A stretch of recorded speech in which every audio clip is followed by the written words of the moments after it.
right. Good morning, Stephan. Good morning, Jaimee. Wow, what an adventure with technology we've had. Yes. Oh, This meeting is being recorded. I love that piece. Oh, well, how have you been since our last week conversation? Pretty darn good. Yeah. Good.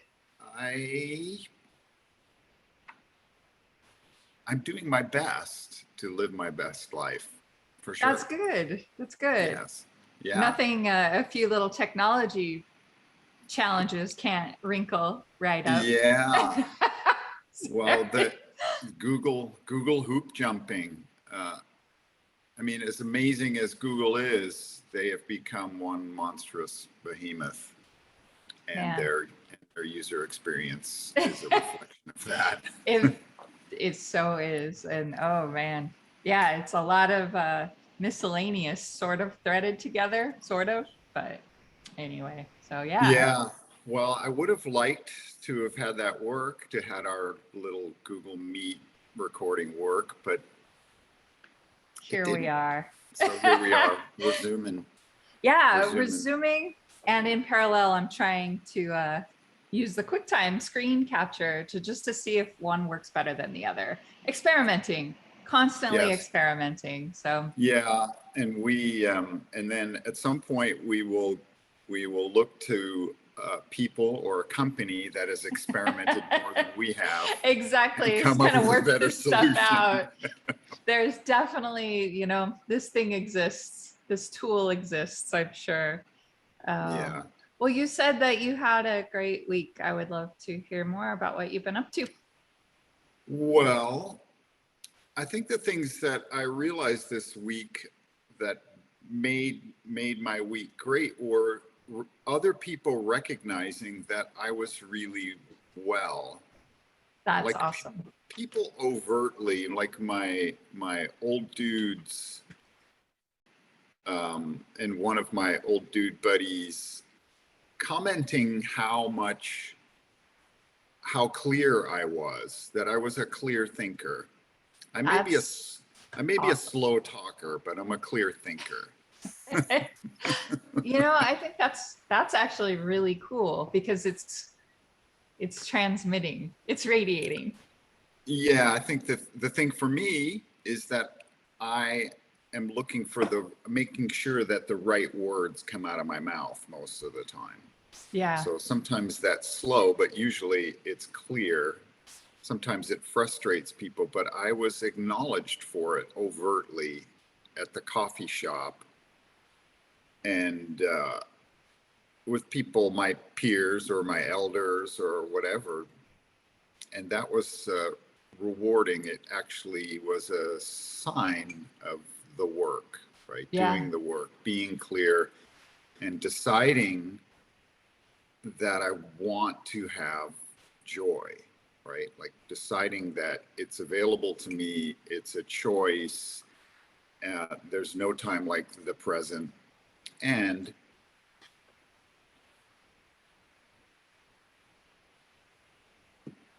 then that's it. That's it. And that's it. You know what? I think I feel similarly, like I don't know how to say this one. I don't want to like out anybody in my life. There's a person in my life who brings a lot of negativity. Not somebody that I live with, but somebody who brings a fair amount of just negativity. Yet I really like this person, right? Like I really like this person. I see a lot of good. They have great stories. They've been through stuff in life, and they're just in a kind of a bad space, I think, right now. But this week, I think since our conversations have started, yours and mine, I've put more intention into what I broadcast and trying to kind of build my own little safety bubble. So even though I'm with this person, I'm more aware of deflecting the negative. It's almost like a challenge for me now to like not let it in. It can't get me. But then also at the same time, push out the good that I'm feeling. And so that's been kind of an ongoing thing. And then also just making a challenge for myself in my own head of like, is there any way to shift? It's not my job necessarily to shift other people's energy, but it's a curious challenge. And so with this certain person and this certain interaction, it's been something where it's just topically, our conversations are at the top of my mind. So I bring up this kind of stuff that we talk about. And I know on one level, it's way out there. It's like it's a far reach, but bridging the gap has been, I guess, the work, right? And just in the last like 3 days, there has been a shift. And so like that's pretty magical to me. Just a little one. I mean, it's very, very small, but it's noticeable, if that makes sense. So I'm like, hey, this challenge is actually, it's actually fun. It's a fun challenge. Well, if that's the puzzle solving you want, then that's cool. I would say though, is that for the amount of effort you put in for that little shift for that other person, right? Is that where you want to spend your effort, right? Because I find myself dealing with people who are, they're Eeyore basically. Yeah. And I do enjoy them, but it's not my job. It's not my job to change them, but it is my job to broadcast exactly who I am in that moment. Right. And enjoy myself in that moment and not necessarily do the battle or the Aikido. The Aikido is more work, right? It's like, oh, here comes the negative comment. Whoosh, let that one go. Yeah. Yeah. So it's a thing for me where I don't know. So there's the question you ask, like, I think often, okay, so this is actually going to take us in an interesting direction, I think. So there's so much around taking care, self-care, go easy on yourself. And I get that, I respect that. But I also, I think you might relate to me on this. I was raised by a Vietnam veteran Marine, right? Like, so part of my mental makeup that I identify with and that I actually like, that I don't, it is a little bit of like mental toughness. Okay. So sure. For me, I'm exhausted at go easy on yourself. Don't be so hard on yourself. And I'm like, stop saying that to me. I've been passive long enough. I've given myself plenty of time to rest. I want to work now. I'm ready to get I'm ready to get to work. Please stop telling me to go easy on myself. I actually need to push myself right now. And so that's where I'm at. Right. And then like, I need it. Like, I need that, like, and without it, I'm just like, oh, I'm going easy on myself. And it's just, I haven't found that balance of, what it means maybe to go easy on yourself without it being a puddle of nothing, a puddle of too easy on myself, maybe. Well, I mean, that brings up a whole lot of stuff for sure. It's like, what if you didn't need to be busy? What if you didn't need to be productive? What if you were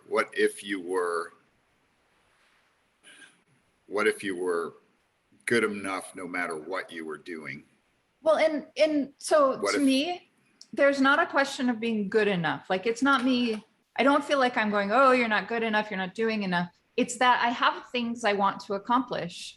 I have some things that I want to do. I want to finish book number 2. I want to keep doing my coffee doodles and experiment with those. I've been having so much fun with them.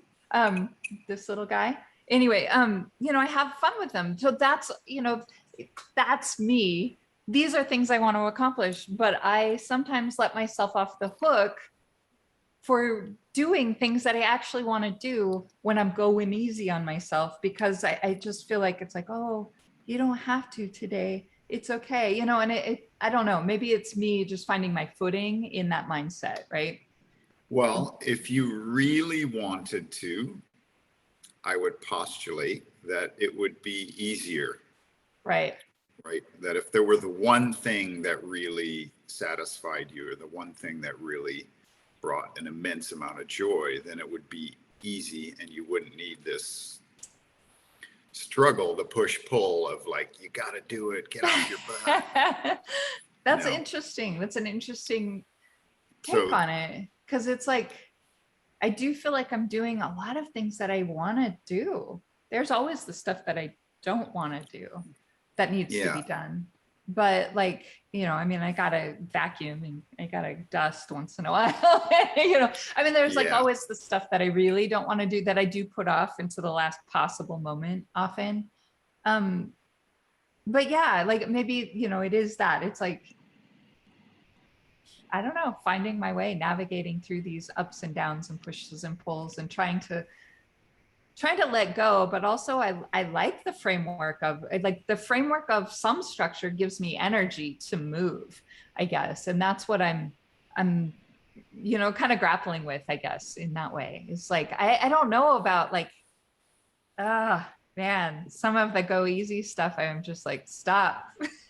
Stop. Yeah, well, I could see that. I mean, again, we have this common thread. I grew up with the Marine drill sergeant, the Paris Island drill instructor, Korean War veteran.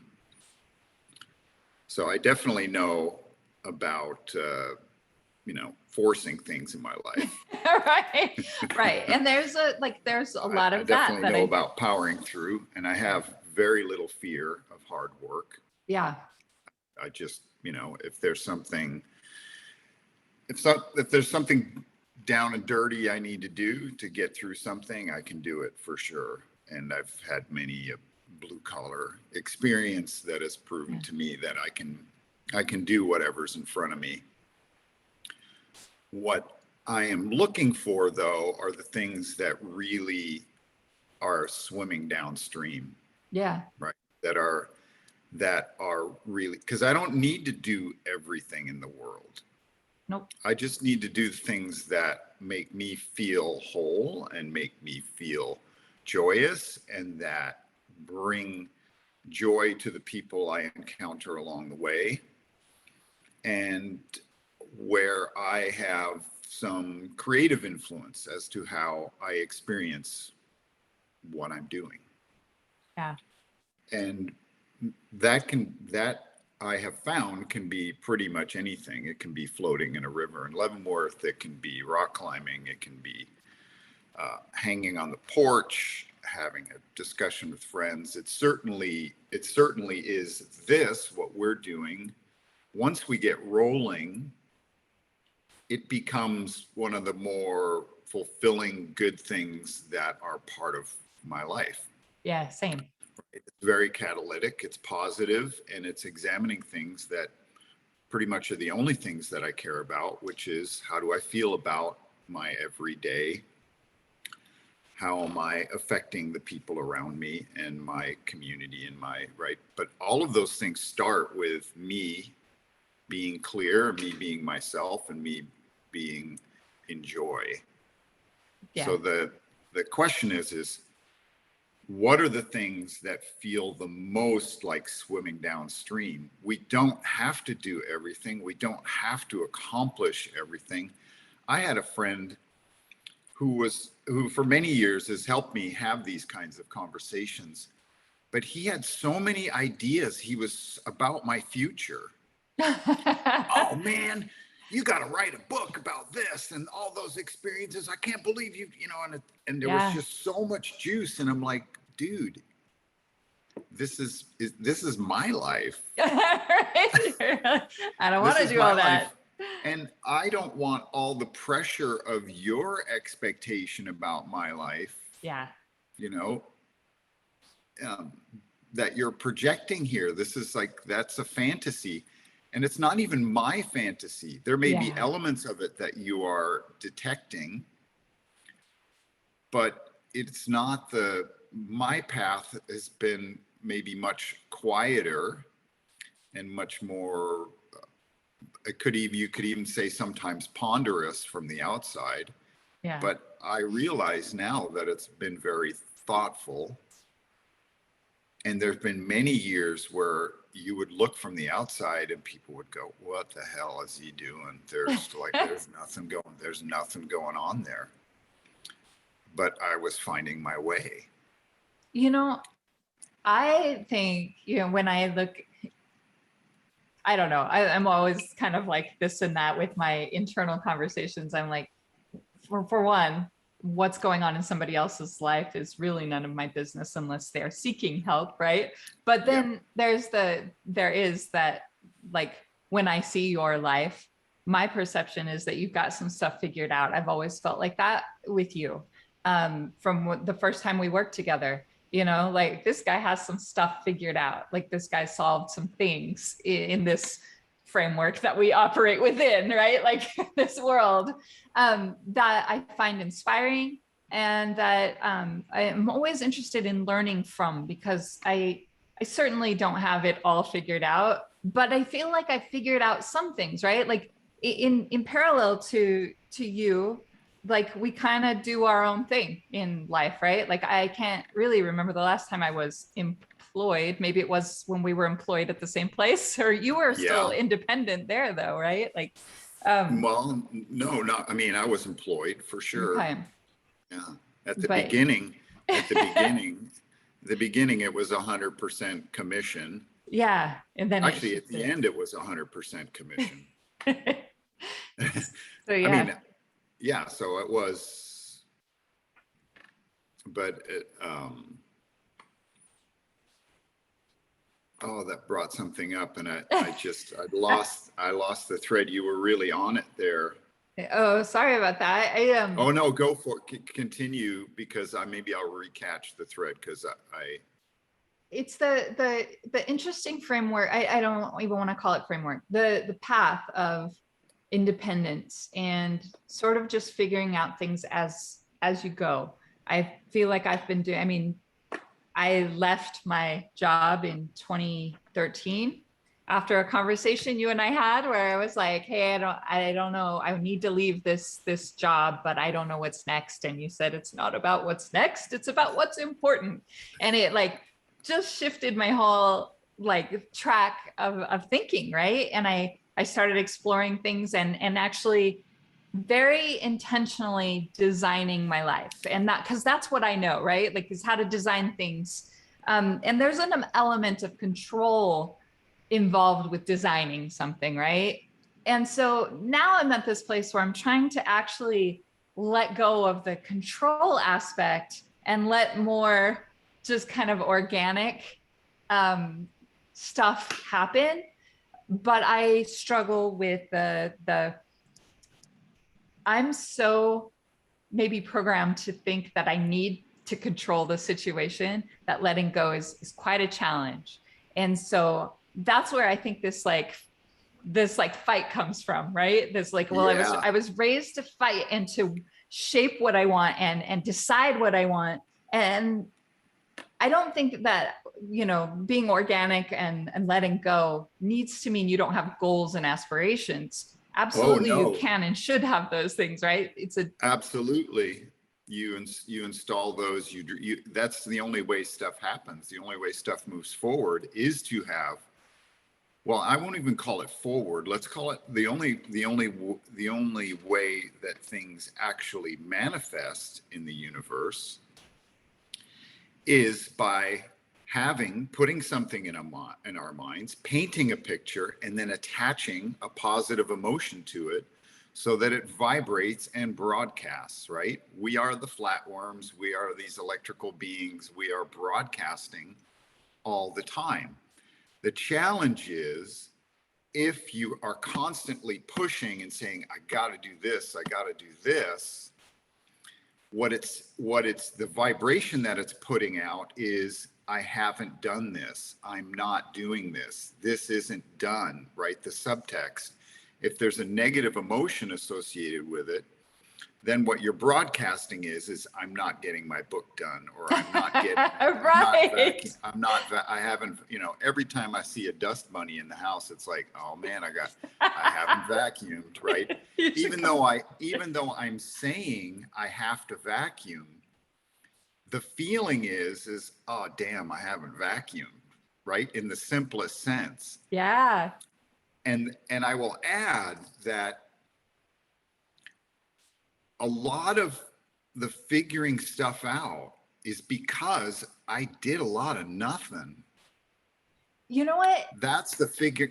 I did a lot of nothing. And because in that lot of nothingness, it comes, what we need comes to us because we've given up the idea that we have to do or be anything. And then what we really need and what we want and what our innermost being is broadcasting, right? That deeper need can come forward. And then we get that one, maybe we get it's not about what's next, it's what important, that little message, which to me, I didn't even remember, the only reason I For me, I'm remember like, I ever said that is because you remember it, but now I understand that it was just a moment where it was just the simplest words, and it was something to bring you to the present, and but that's because you were open, and by default or by frustration or by ready for whatever is next. So those two things. One, we're broadcasting all the time, and two, in order to receive, you got to be doing a lot of nothing, right? You got to be sitting there and tuning the radio, or yeah. being willing to receive. And then, yeah. It's interesting because that makes so much sense to hear. It makes so much sense inside my brain. That makes so much sense. And like, it's interesting because I think I allow myself to overcomplicate things. And I know when I kind of step back, I get like what you're saying, that things, for as long as I can remember, things somehow work out, right? Like, it's not without, it's not to say that, like, I feel like I'm always trying to disclaimer like that bad things happen, negative things happen, like, yes, of course, like life is a thing, and there are an array of things that happen to us that are beyond our control, but what we do with that is what plays out, right? Is what we become. I don't even know if that's the right way to say it, but like, I guess I always feel like I have to be responsible for saying, yes, bad things happen, but despite that, somehow my path has always unfolded in a very positive way. I've been through So, some stuff, but here I am, right? yeah, what if you could just leave off the bad things happen? Yeah. Why do I feel like I need to do that, Stephan? Well, because because we grew up in the world that we grew up in, Yeah. right? We grew up in a world where in my Marine Corps world, Mm-hmm. there was a lot of bad stuff happening, right? In the Marine Yeah. Corps, in the Marine Corps family that I grew up in, there was a lot of abuse, and yet I still managed to find joy, whether it was playing with Legos or climbing trees or playing soccer with the neighbor kids or whatever it was. I was curious, and I had people who saw that I was intelligent, right, and fed my curiosity. She's I had great. my Aunt Marilyn, who would give me books at Christmas instead of like dumb things, right? Yeah. So the thing is the challenge is to not identify with that. Like, even for me, even giving up my card carrying German kid membership, right? Giving up the Marine Corps family child membership. Yeah. What if I grew up in another? I can imagine myself sitting at the dinner table of friends, childhood families, friends' families, And I could think, what if I grew up in that family where people were kind to each other at the dinner table and curious and proud, where they were proud of each other at the dinner table? That would be remarkable to me, right? Like I never, right? And so even me telling this is not a good idea, but I never, there's never knowingly a point where I was a kid where I felt that there was an over pride in me as a boy, as a young man. I felt that there was always a battle going on. Yeah, It's, that's interesting. it was the Oedipal battle with my, for male dominance with my dad. And my dad was always going to be the top ape in the family, right? So that is a framework that was built for me.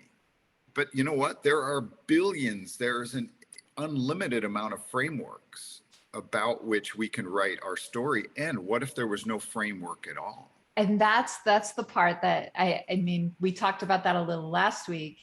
I love and I'm so intrigued by that like in my mind, I'm like, it's like if you went to a construction site and there's the literal framing of a house, but you climb to the top of it and you just stand on top of it and you look around and you have a completely different view. Like that's this visual in my mind. Am I standing on a framework? Maybe I am. And then above there's nothing. It's just big blue open sky, Yeah. And what if that's, that's it. And you decide what to do with all that space. And even, again, you don't have to materialize anything out of it. Those things will come naturally. It's how do I want to feel every single moment? Like, do I want to keep pushing on myself, or do I want to follow what feels right, what feels good? Again, we're talking about something where we have an incredible luxury. Yeah. Right. We're not struggling in a material sense. And so that gives us all kinds of options that I will acknowledge that many people in the world materially don't have those options. But once we have that footing, then we're not bound by any framework. It's true. Like when you get above not even above, like when you get that noise out of the way. Yeah.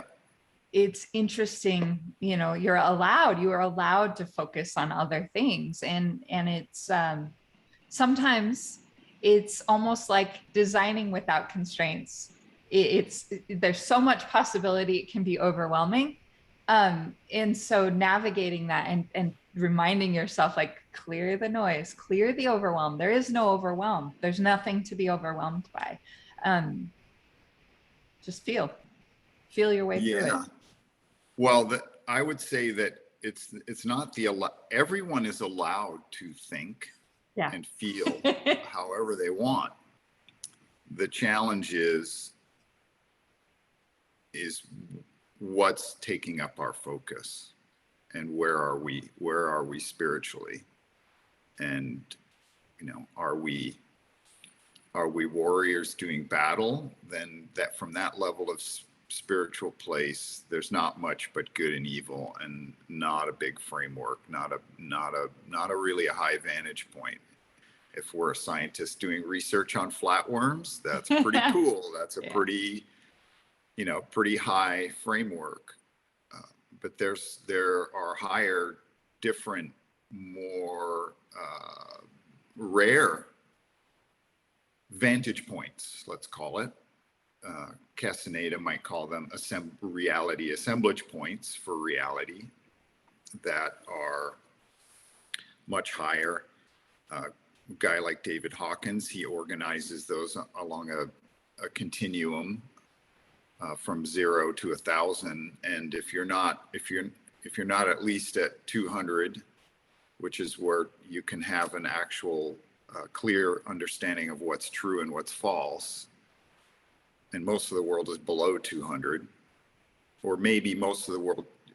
In the US, we just, in the last, let's say 30 years, we just broke a little bit over people being able to discern truth from falsehood, even though you would not believe it. But is what we're seeing are the last struggles of this kind of combative society.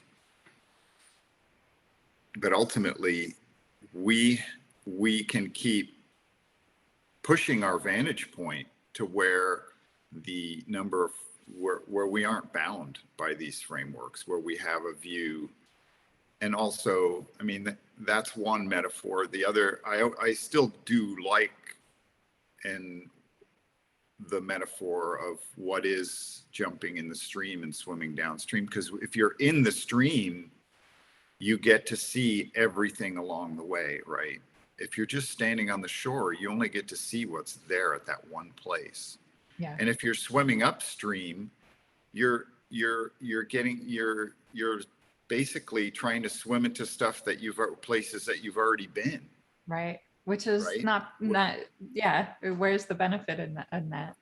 Well, which is me hanging on to the story of I was abused as a child by my Marine Corps dad. Yeah.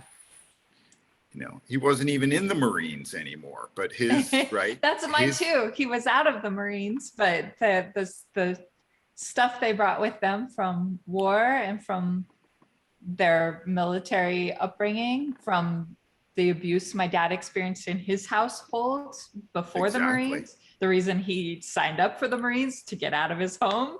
Yeah, a lot of that is, yeah. Yeah, it's the epigenetics of our story, and that takes some time and some clarity of intent to let that go. But then we do, part of the doing a lot of stuff is also trying to fill in those dents that were put into us, right? Yeah. Right. Or to satisfy the framework that was laid out for us. Right. It isn't necessarily the purest expression of who we are. Yeah. It may be it may be an incredible expression, but is it the purest? Is it the most joyful? It might be satisfying because it's keeping the framework that we're living in satisfied. That right there is so much of, I think, like the default daily operation, right? It's just satisfying an existing framework, keeping it going, perpetuating the story.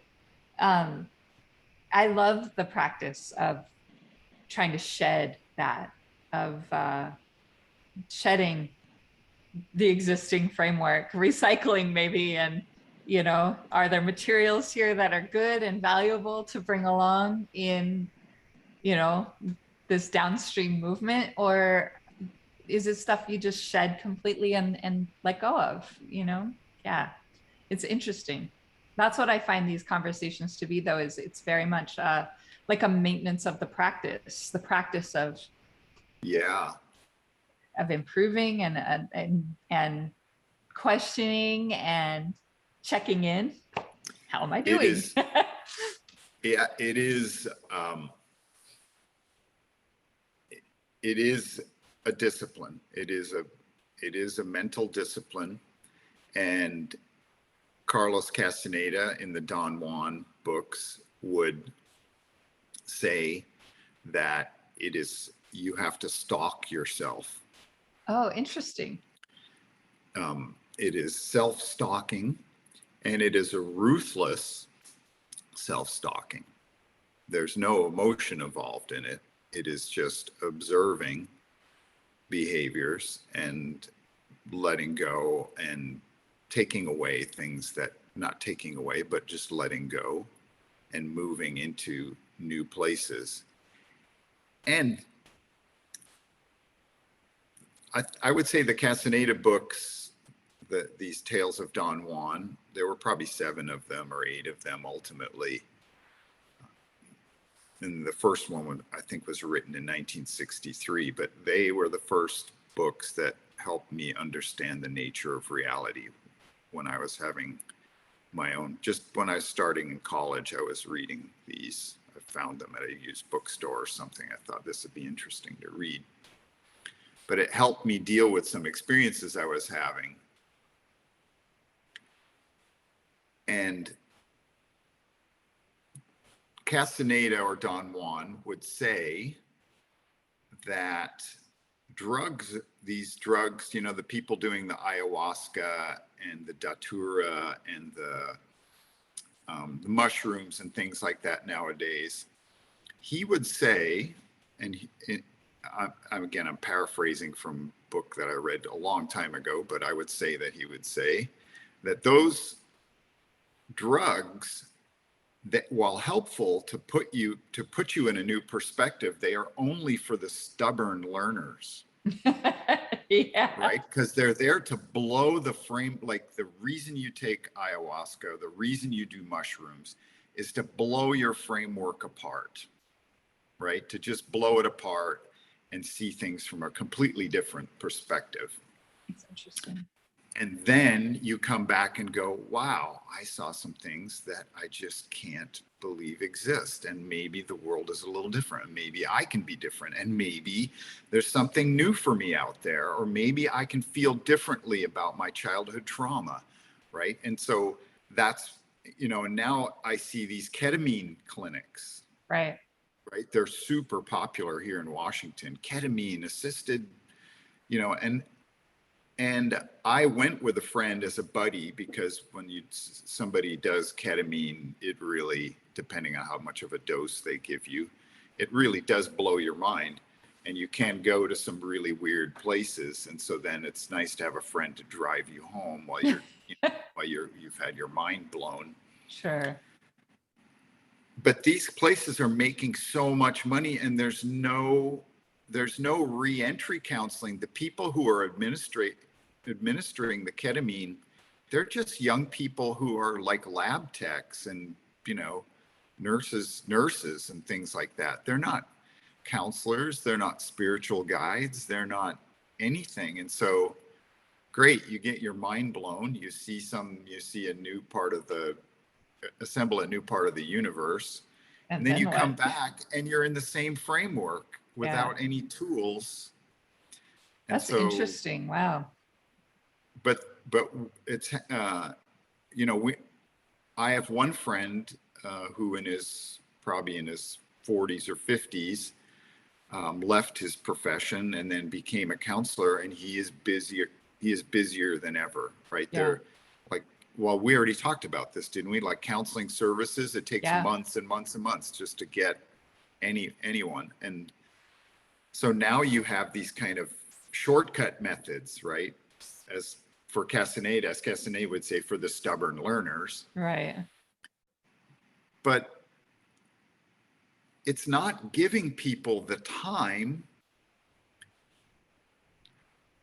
to build or understand the framework that they're in, or that there's a new framework, or that there might be some flowing downstream or something else available. That's only available by giving ourselves time, right? Like by being totally, that's available in meditation, in quiet contemplation, in being out in the mountains and hiking and just letting the world come to us, instead of going to go to the ketamine clinic, I'm going to have my mind blown, and then I'm going to return and I'm going to be free from this terrible thing that I'm experiencing right now. Not happening. Yeah. Wow. Good luck, buddy. Right? Yeah. But we are stubborn to find these things, when these things that we really need may be right in front of us, but we're just too busy pushing the pile. That's it. We're just too busy. Like we're Mhm. just too busy, like in general. I mean, I think interestingly, I remember a point in my own life where I felt sort of a sense of being removed from that, where people were like, I'm so busy, I'm so busy. And I was just like, yeah, I'm going to make it my goal to create more space in my life. And once I did create more space in my life, it's just, it's an interesting thing because I feel like, I don't know how many people start the conversation. I know you're busy, but do you have time to blah, blah, blah, blah, blah. And like in my mind, when people say, I know you're busy, I'm like, you must not know me very well. Because yes, I can keep myself busy, but having time has been something I've made a point of since at least 2012, 2013. And most of the time, I'm not that busy, to be perfectly honest. I do fill time with things I want to do, sometimes things I have to do. But rarely am I like, I've had a couple times where I like fall into a cycle of like, holy crap, a lot is happening all at once that I need to kind of, pluck away at. But most of that stuff I brought in by choice, right? Um, so yeah, I don't know. I enjoy having made space in my life. And I feel like a lot of my path is figuring out how to maintain having space in my life. And like, I don't want to take away the space that I've created for myself. Like it took a while to get there, but Yeah. yeah, when I hear somebody say I'm too busy, like I don't mean to be judgy, but I am. I'm like, well, you must be very unorganized. Too busy, boring. I've Yeah, heard that before. yeah.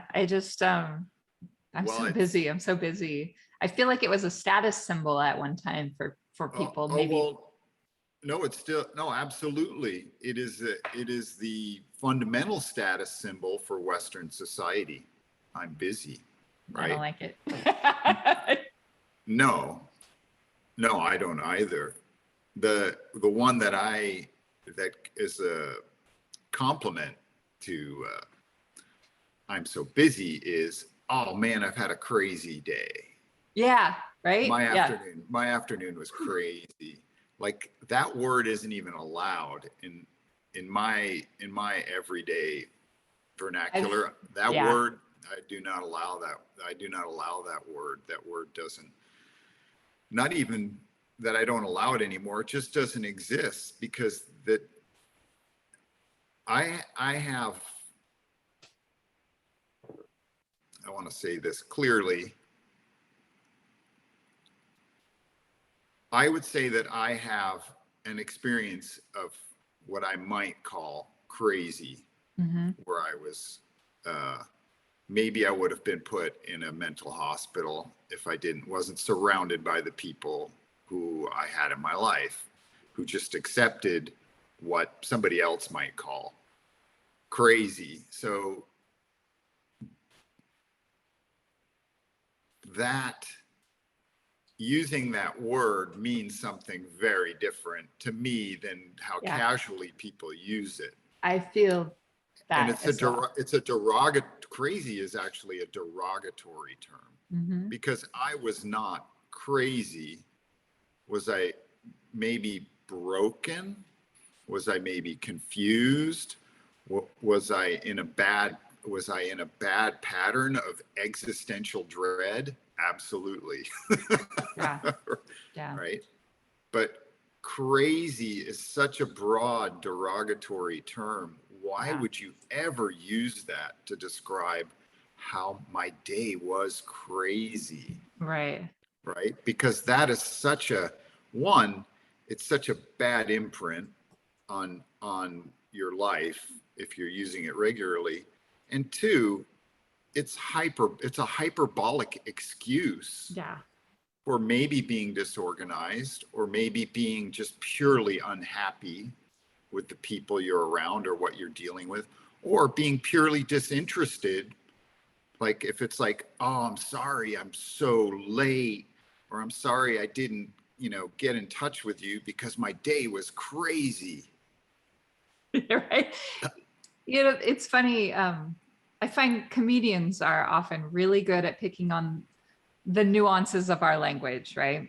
Yes. Things like that, like crazy or amazing, or yeah, I don't know, things like that though, like things that we just repeat thoughtlessly, because we hear things said and we're like, oh yeah, I relate to that in this way or whatever, the way it was used, and then it just gets thoughtlessly repeated.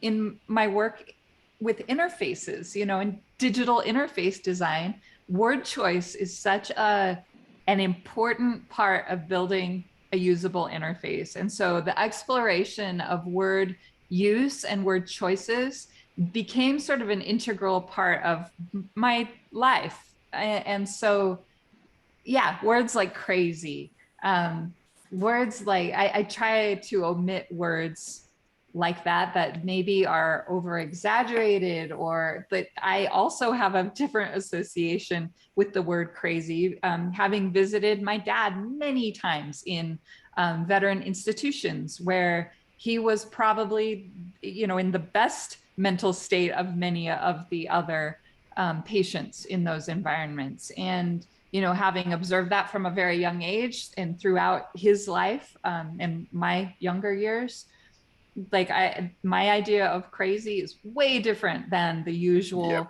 I think, kind of careless use of the word. But there are so many words like that. And I do think being more thoughtful about the choices of words that we make and how they, like, to use your words, imprint on your own mind. I hadn't really thought of it as an imprint, but that is exactly what it is. And affects it affects how you move forward. I mean, you mentioned earlier in this conversation, even the idea of battle.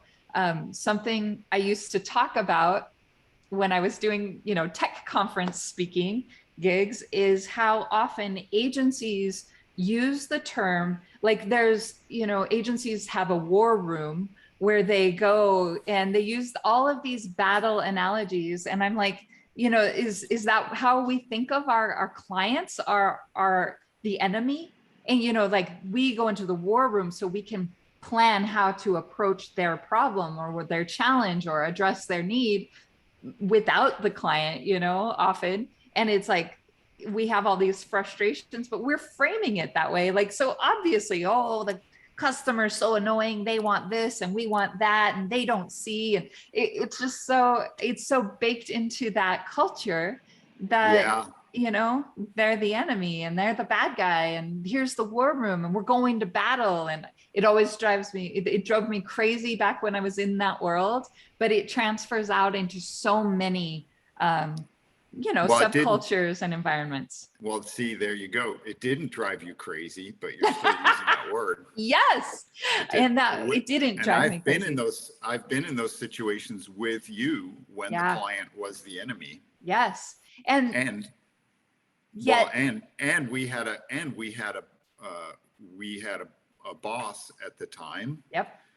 who his fundamental way of thinking was, I hate clients. Yes. It was very much a piece of that. Um, yeah, it was very much a piece of the culture. And I think that particular, it's funny because I had come from an agency background and, I'd been in many an agency war room before. I remember the first time I heard that term and which agency I was at. And, and I always thought, wow, that's an interesting take, but yeah, even, as carelessly as I let go of the words, it drove me crazy. Why is that a thing? Why is that a thing we say? It's like baked into our culture to use that word so lightly, even me. Yeah. Well, it didn't drive you crazy. It drove you sober. It That's drove you actually clear. true. It drove you clear to the place where you knew that that's not what you wanted anymore, and you've created Yeah. different relationships Yeah. to future clients, right? More collaborative, Absolutely. And more I do enjoyable. think, it's a partnership. They bring knowledge and experience and expertise in their realm. And we're trying to, collaborate. Like that's how I try to think about that. I haven't worked really with clients in a long time. But it is something that I shifted my thought to. This is a collaboration. This is teamwork, as opposed to like, we're the experts, we're the ones, we're going to solve the problem for you, and we're going to educate you. Like those things started to really wear on me, where I didn't want that to be my relationship with the people I worked with. I want to work with people I enjoy working with, who enjoy working with me. There's a mutual respect and exchange of knowledge, and we leverage what we know and what we don't know to get a better outcome.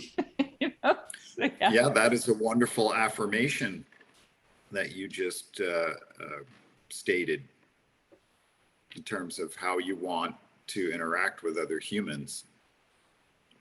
I like a good exchange. I do. I don't like a not good exchange. Yeah, Oh, me man. as well. Oh, man. No, I don't know. This has been an interesting one, though, this conversation. I like this every Yeah, I week. mean, I come back to the question of I come back to the joke of, there was an episode, remember the Man Show with Jimmy Kimmel and I do. Yeah. What's his name? Corolla. Adam Yeah. Carolla, right? Yeah.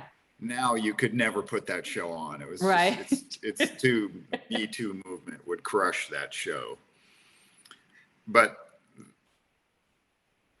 there was this regular bit that they would do, and they had kind of a chubby 10-year-old, and they would send him out with an earpiece. Yeah. And they would just have him do outrageous things. Like he would walk up to a young couple on a beach, and he'd go, "Hey, Toots, can I help you with that suntan lotion?"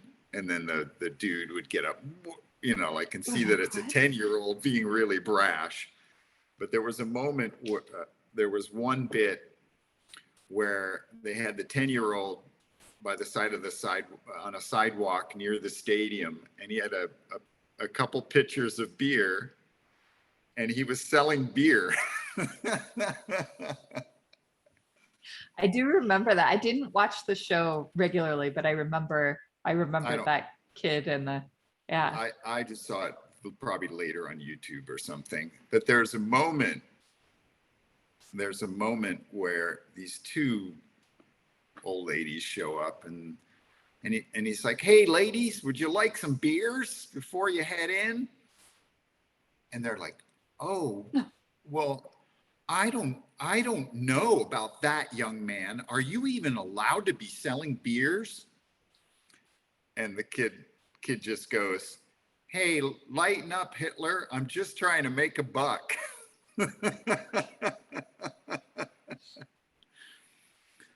But that came when you said, "I don't want to give myself the room, or I want to be busy. I want to," that image of the 10-year-old going, "Lighten up, Hitler." Right. Like, back off a little. It's okay to back off. It's interesting. But you were adamant about the pushing or getting off your butt, or but maybe there's another way. Maybe there's a way where it's like the one thing that really, and maybe you want to do 100 things, but I would posit that you don't need to push. Yeah. I think that right there, Stephan, is, this has been kind of ongoing in our conversations, but it's like, I still need the reminder, right? Of like,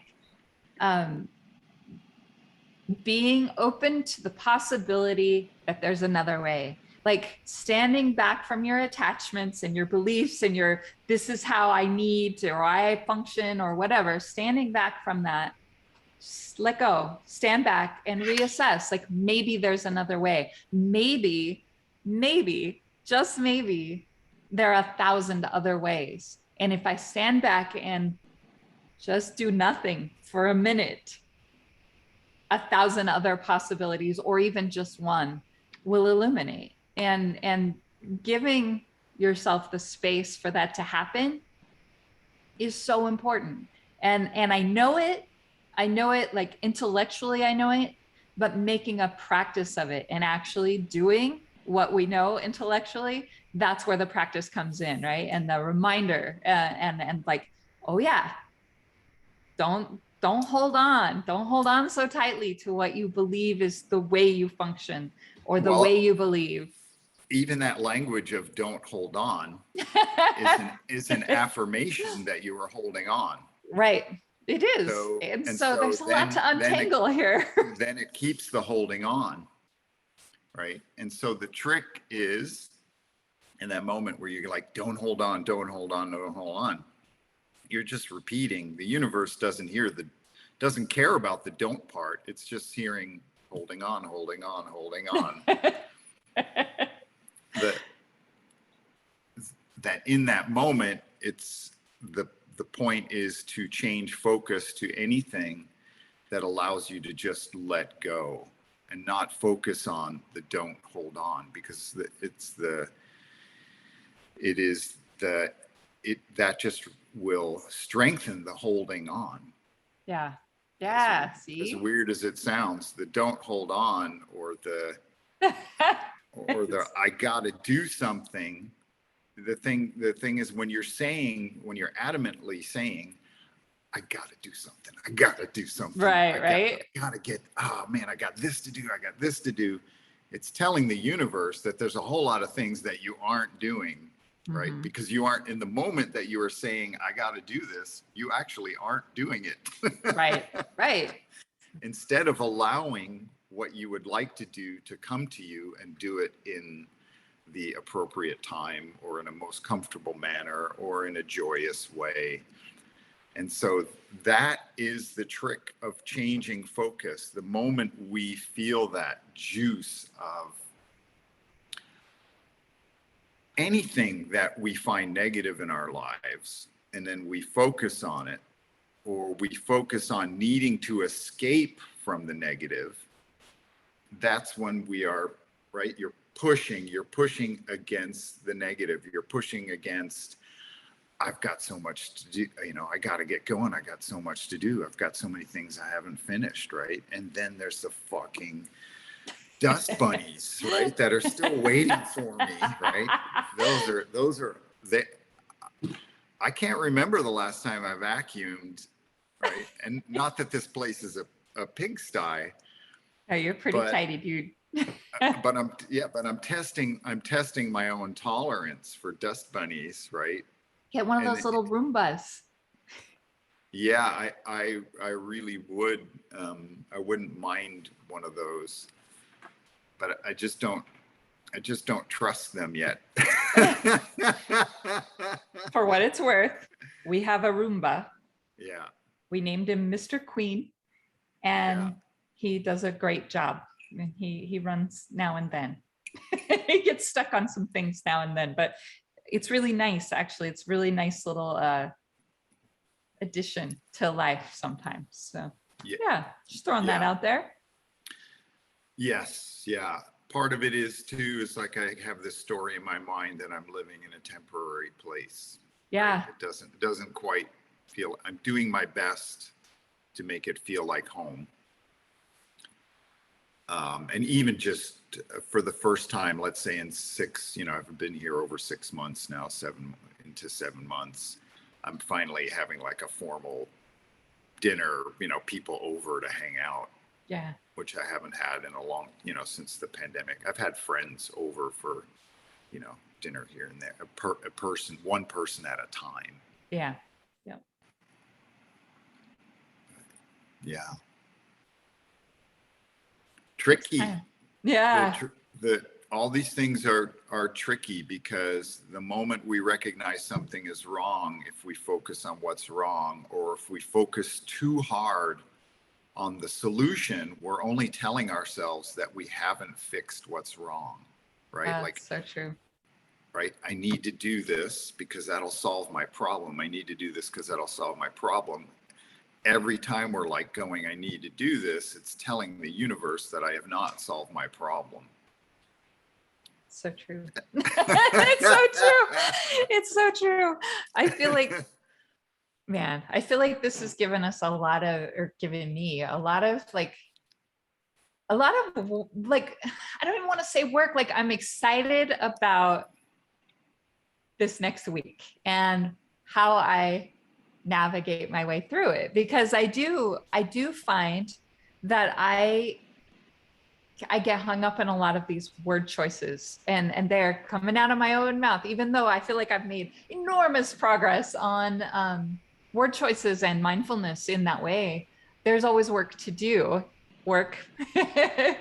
But when I say work, I don't mean it as a bad thing, or maybe I need to find a new word for it. There's always practice, to Stalking. be, and that's an interesting term too, because I've never thought of it in that way, is like really observing myself almost at a distance and saying, okay, well, like, here's where we're at, and here's where we want to be in some regard, without really being attached to an outcome, but Yes. like just kind of clearing air, so to speak, and letting fresh air in.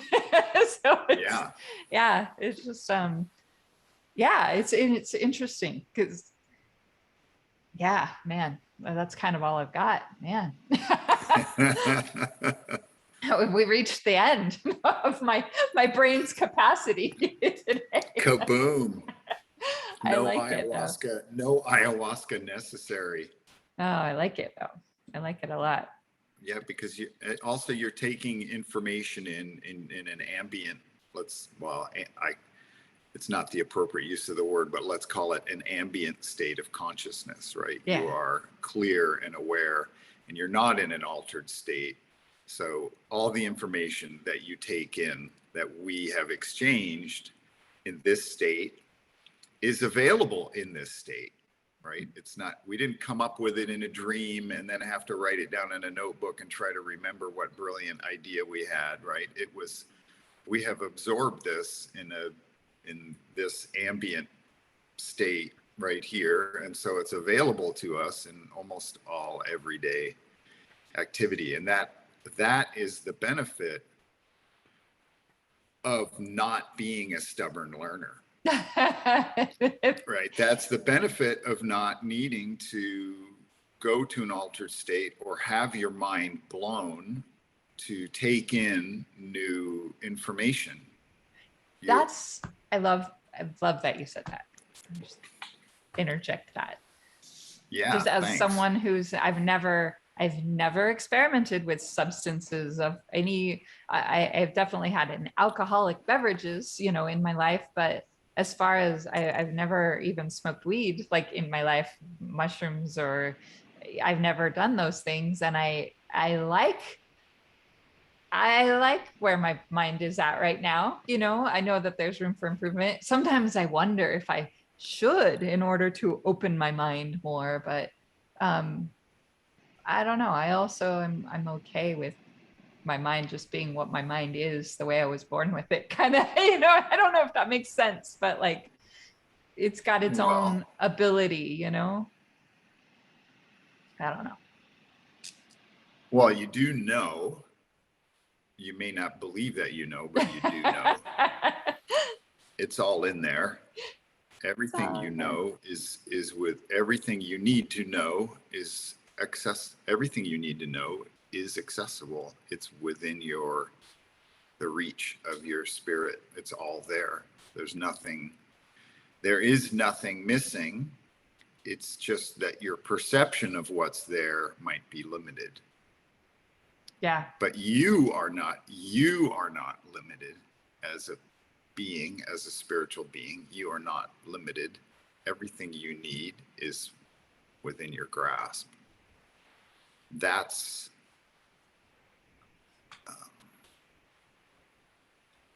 That might be hard for almost anyone to digest, but if we really believe in what we're doing here and what we're talking about, that's really, to me, the only way to think about it.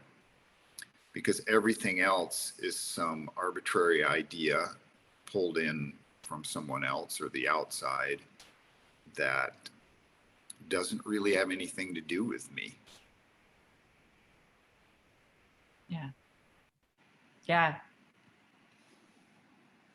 I have no follow-up to that. None. So like my brain is like woot, woot, woot. Yeah. Holy macaroni. Yeah. Oh man. Stephan, that's all I've got for today. I feel like my brain is fully saturated at this moment. Yeah. Things to work on, things to process. I like Maybe it. you don't need to work on any of it. Maybe That's it's all available right now. It's all available right now. You just need to allow it. You it is and it will process. Yeah. Because you're open. And again, you didn't need to take a trip. We didn't need to trip on anything to get here. It's just that every time we do something like this, we go to a different place, we go to another dimension. And what makes it weird is there isn't necessarily a language that makes it easy to articulate or easy to analyze. Not that analysis is even necessary, but it's natural. We want to analyze how it's going to affect us. But it is affecting us. It is changing our world.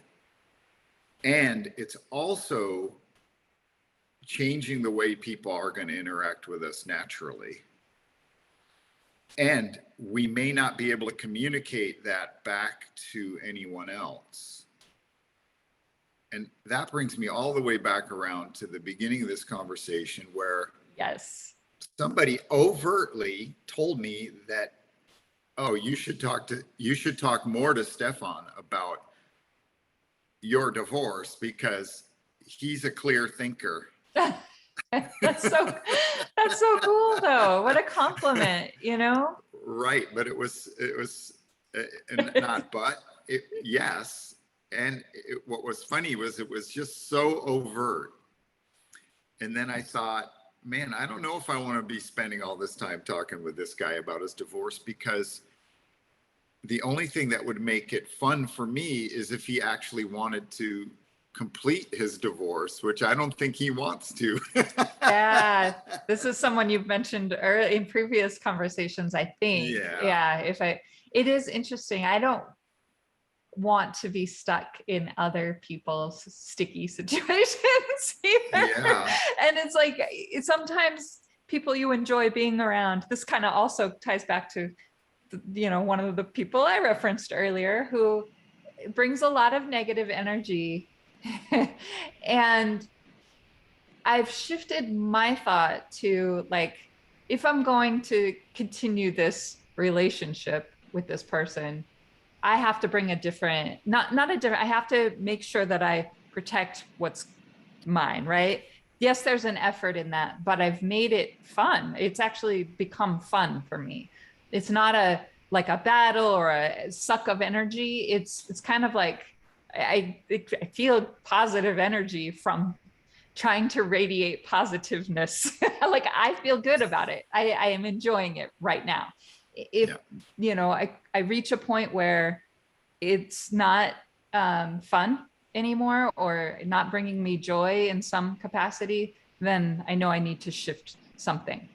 But for now, gonna ride this. Yeah. But yeah, I think I don't want to be tethered by other people's energy. And I do see that happening sometimes. And yet, kind of going back to when I first brought that person up, one of the things that I wanted to say about it, and I forgot along the way, was I feel often with our self-care and our protecting of ourselves, which we do need to be to a certain degree, we're so quick to cut people off and shut people out sometimes. And I feel like maybe sometimes people need a hand and they don't know that they do yet. Does that make sense? Well, I certainly hear what you're saying, but in my mind, I think, what if you didn't need to protect yourself? Yeah. Where would you put that energy? What if your path was filled with what if your path was increasingly filled with people who naturally energize you, Yeah. where you don't have to do all the work? Yeah. And where you can be free to be yourself. And this idea of protecting, again, that's just more effort, right? And Yeah. you can interact. I mean, I think the ultimate spiritual accomplishment would be to go into any situation and feel whole and wonderful and joyous and free to express myself without needing to protect or in most of when we say protect, I think when I hear the word protect, I think of people trying to prevent being triggered into some past framework or trauma. Interesting. Okay. Right. Yeah. So I need to protect. When you say I need to protect what's mine, I think Oh, that's it's interesting. Yeah. it's like, oh, that person, if I don't do my best job of being super positive or super clear or steering the conversation in a good direction, then that person is going to trigger me, or they're going to bore me, or they're going to insult me, or they're going to make me feel like I don't want to feel right now. Yeah. Right. And so there's an easy solution to a lot of that, which is one, allowing that person to have their reality no matter what, and spending only enough time to where you don't feel like you have to protect yourself. But there is no what would you rather be doing your time with than spending time, I will speak from my point of view, than spending time with Eeyore. Yeah. Yeah, that's interesting. And again, this falls into, we're not supposed to cancel people, right? Mm-hmm. Canceling has become a dirty word. But in the end, relationships evolve naturally. We tend to move towards the people who feed us. We tend to move, right? Everything in the world is dynamic, who we relate to, how we relate to them. And there are millions of possibilities. And again, for me, the question always is, who do I want to be spending my time with? What do I want to be doing? And if it's not joyful, then I'm going to spend the time with myself until I feel an impulse to that is more interesting than spending time with myself. Yeah. Yeah. Right. And so I have a few of those things that I really, know are going to be fun. Right. This is one of them. Sailing is one of them. Going to the rock climbing gym is one of them. Going on my walk, my wanderings downtown and taking photos has been one of them. Although I am finding things that are more, like sailing is definitely more fun than the walk around downtown. So my commitment is to try to spend 2 days a week sailing. That's and awesome. Then take people with me who have free time. But I'm finding it's really hard to find people who have free time to go sailing. It's true. It's very true. Yeah, to have time, the gift of time. I look at time as a gift, and I enjoy that I have some. Yeah. And yeah, it's interesting how little time many folks have. Yeah.